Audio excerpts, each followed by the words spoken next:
Hello. Chineke. Goddamn, baby. Reach home. Nsogbu Uwa. Hey. Oshebe. Nsogbu Uwa. Oh, la. Reach home. I'm back, baby. You reach home. Come one reach home. Goddamn, baby. I said I'm back, baby. Hey. Nsogbu Uwa. Oh, la. Hey. Nsogbu Uwa. Reach home. Ebe kisi me pota. Don't you know where I'm coming back from? Maka akụkọ ga-akwala n'obodo. Kamgbe echi ka na-ajụ asị na reach home ofurefu. Ụfọdụ si nọ Jamaica, ụfọdụ si nọ Tapiando, ụfọdụ si nọ Taekwondo. Enwedị ebe ụfọdụ si na America. Ndị osi na ịnwụọna asị nọ nga amụọdụ nke ga-ememe. Emekacha wọ m si mba ebe ọbụla ị nọ gị nọrọ ọrị ha na Chukwu mma. Ayọli ha iji onwe anyị. God damn, baby. Don't you know where I'm coming from? Damn, I'm coming back from United States of America, baby. Hey. For real. God damn, baby. I'm saying no Jay-Z, Josie. Pushing the main road. I'm saying me Josie. Yeah, so I'm veggie magande weluni. That call him Jay-Z, baby. Don't you know Jay-Z?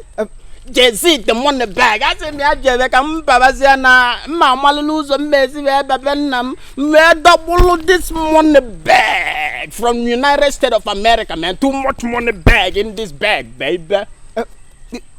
It's America hotel. Or by road or by air. God damn, baby. I said I'm coming back from United States of America with this money bag. I got too much money in this bag, baby. Hey. Goddamn, baby. I said I'm counting on money bag. My money bag. If I robodo. Igwe anozikwe ya? Igwe pasa. Nya igwe kania? Igwe no. Geza fanga na ku ogene. Onowu. Oh, mbo wuro no. Nkenka ajai nke ogene. Oh, Ajayi crowder. Je balu si ajai nya ku ogene. Now reach homie, the money bag is back, baby. I said I'm a bag, baby. We were what didn't know my worker, my wine, more Kenya. Geva, Golobia, Abobia, on your own Abadoba, say Hannah reach homie, the money bag is back, baby, with money bag from New York City, baby. I got too much money bag, man. Ego Juraba. Damn. Do you know Jay-Z? Goddamn, I got a very big recording studio in New York City with young Jay-Z. I make a lot of money, man. I make too much money back with your Jay-Z in New York City, baby. I got the highest recording studio in New York City with Jay-Z, baby. I ain't playing games. I didn't make web even now. Now I put that bag go. Do you know Wiz Khalifa, baby? Goddamn. Imalo dem kunango with Khalifa na Atlanta, Georgia. Goddamn, I was sipping on my queen, baby. Queen. I said, me and Wiz Khalifa, if wine nango kwike, muna Wiz Khalifa nango, wine nango my queen. It's been long time sipping on my queen, baby. No, for real, man. Do you know this? Do you know Ricky Rose? Like money bag, double M, untouchable Maybach music, baby, like Rick Rose. I got so many better rolls in my bag, in my money bag, baby. I got better rolls, baby. Rick Rose. If I Rick Rose, I better rolls, baby. Better rolls, baby. I didn't make because I got too much money bag. This is my money bag from United States of America, baby. Whole lot of money in here, man. Yeah, let's not forget, baby. Before Jeff we mbuna brain now. How is the tailbat? The tailbat the engine worker, but the worker. They can come.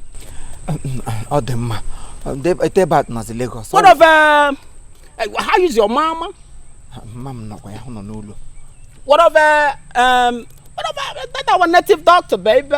Oh, Olumba. Yeah. On one long ago. What about all the youths in this village? If I not the youth, no gabula again and net some not rich home the money bag is back. Yeah, liggy do lily no, but that am I I got too much money, baby. The youth abachago kuru. No, you got to call them Bobonya, boy, well, Bondo, get a hack walk, get an umbrella, take away, but I get you, man.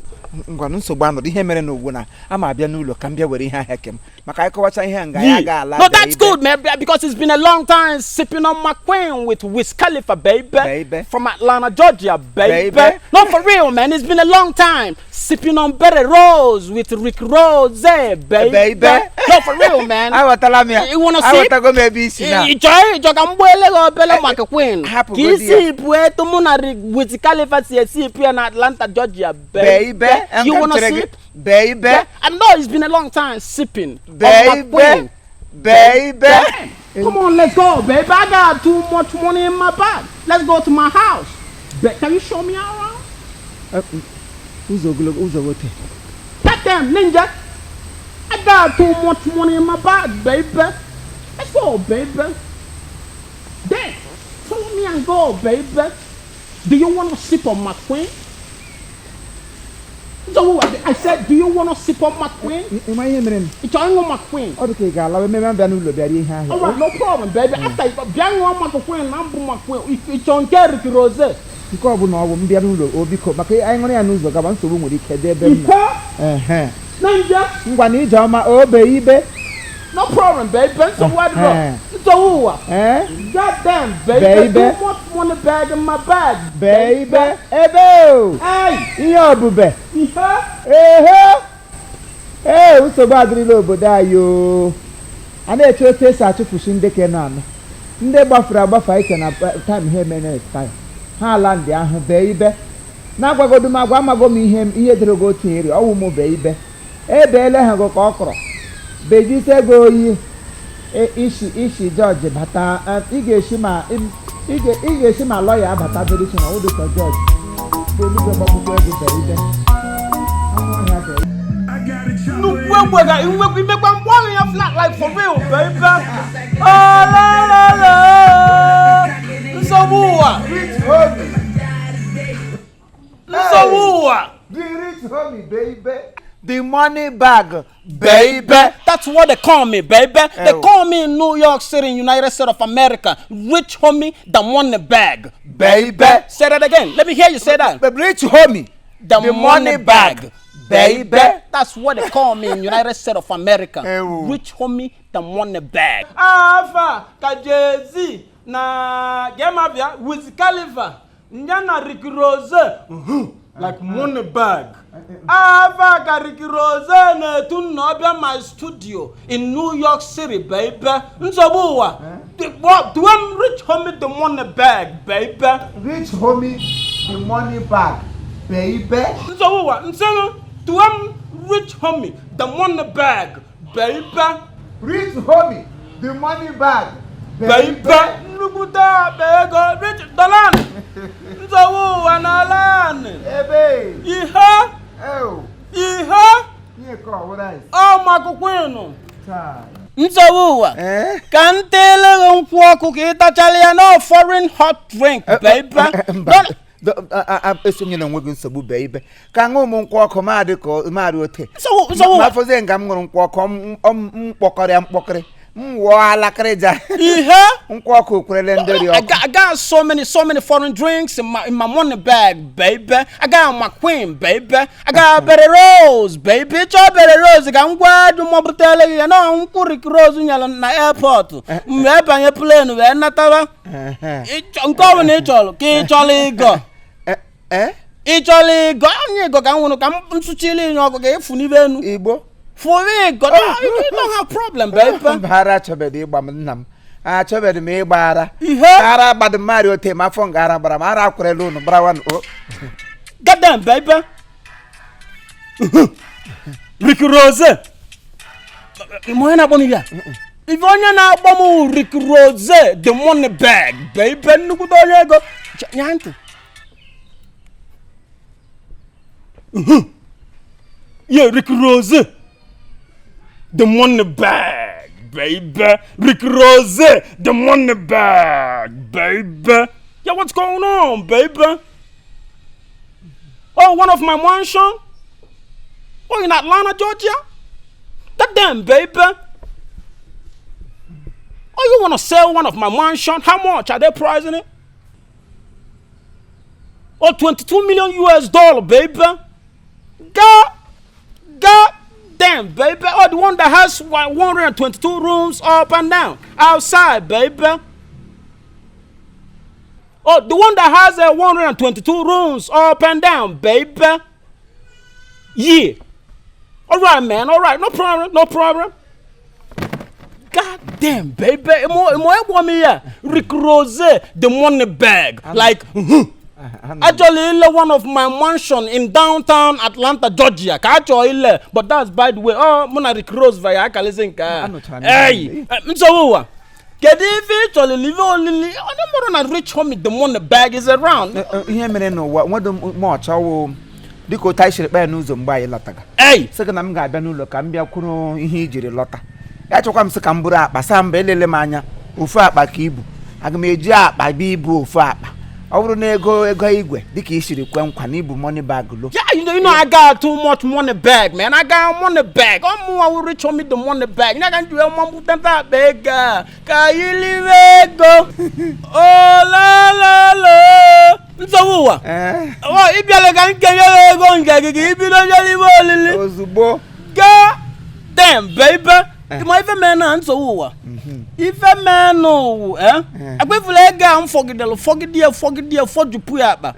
If a juluna ba, it's only dollar can follow near. So also dollar a gig we can for you put up. And I can wear one way. I wouldn't go come man. Lekwen ga na-agbanwe ego lekwen ga mụrụ bụrụ ọrụ mbụ ma ha achọ m. Ihe tọga m dọla ma ga ebu ya ga dozen ya. Ịmalala ji na-agbanwe ego. Enwe from beginning ma ha to end ha amacha m ha. So onye hapụ otem si agbanwe. Are you for real? Ha wodo ma agbanwe. Nsogbu dịgba. Ife man na ego dollar Rick Rose fall from United States of America. Baby. Also ID card the only ID card I eji wee gbanwe nwe ga.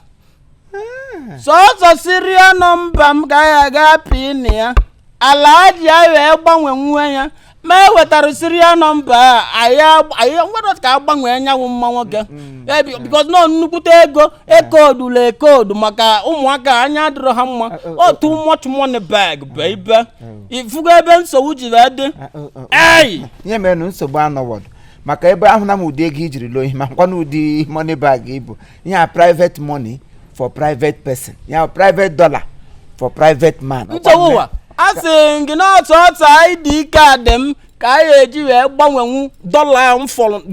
If we ebe na Rick Rose na $4 na United States of America inside my studio New York City baby. Eji ID card m wee code enya some ya gbanwe ya. Tell me man. Ka anyị kama na oshigi n'olu ebe ego ma anọ ya personal for you.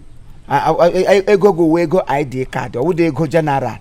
Nsogbu anọ ma bịa lawa ahụ na ya sị ma agwa ga jem Lagos echi ka m ga hụ my brother etebat because onye ọbụla wu mmadụ nwa afọ Chineke mụrụ nne ya mụọ ya kwe ya na n'ọnụ ya aṅụ ezigbo ara amụjiri ama kwesịrị gị kpawa na ego money bag kama ọ ga-adọ n'ime bag bụrụ ya ụlọ asa akụrụ ụlọ ya ekwe ebe oshi ị gaghị awụrụ money bag na studio n'ihe niile ma erute ebe ishi ebe niile eghere chakom ọwa otu ihe a mere gị ugbu a ka m jikwa agaje ka m ga mitie nwanne m nwoke tebe asị ihe nwanne m nwoke nọ na Lagos ọrụ na ụlọ rụkasị ebele moto na-ebu elo nga every Christmas o burulo ya ala ya na-akwụ n'azụ nga m gwa ya si mụkwa anya ka ọ ihe mere ga-eme nga nna gị emejibedie gị na-emejiri ndị mba ka ohe m ji agaje Lagos God damn baby is it na bati enweghị ego ọsọ enweghị ego bata akpakpala ego get them baby oh la ego ka ya wudukwa aka na eji security ID card exchange ego ya wo general money ngo ụlọ annonye gị ga-agbazi so ma bịa lawa Nsogbu Uwa ịma na ọmụ rich homie the money bag baby mama bonya wafa ka ha ka ego rich homie the money bag baby.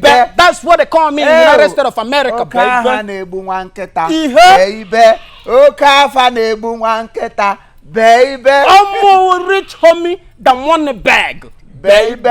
Ke na America ka mụ na onwe m kwen na-akpọ bụ kego n'ụlọ ebe sị rich money the money bag oke aha na-egbu nwa nkịta beibe ka m chikwasara gị ka n'elie oke aha na-egbu nwa nkịta beibe isukwa mmekwa ya ọzọ m sị gị ụgha laa gị n'ọnụ beibe ngwa ihe mere ka m bịa lawakwanụ beibe maka anọfere m eche m enwe ihe m ga-eji ala beibe Nsogbu Uwa ịma na mgbanwe ego a na naira ifule money bag a mbụ mgbanwe ya ibe anyị likata ego no for real baby hey mgbanwe ya rich money the money bag baby ezigbote ọgaranya rich homie the money bag baby that's what they call me in the United States of America baby rich homie the money bag baby that's my name in New York City baby in the United States of America that's the name they call me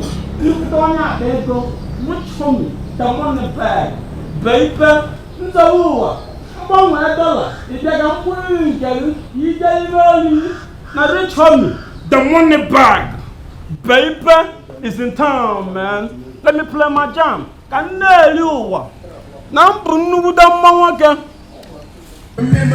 yeah.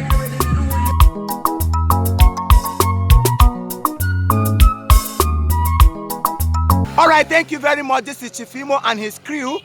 We beg all of you to keep subscribing to our channel, Chief Imo Comedy on YouTube. As you do that, God will bless you. God will bless you. Hip, hip, hip. Hooray! We love you.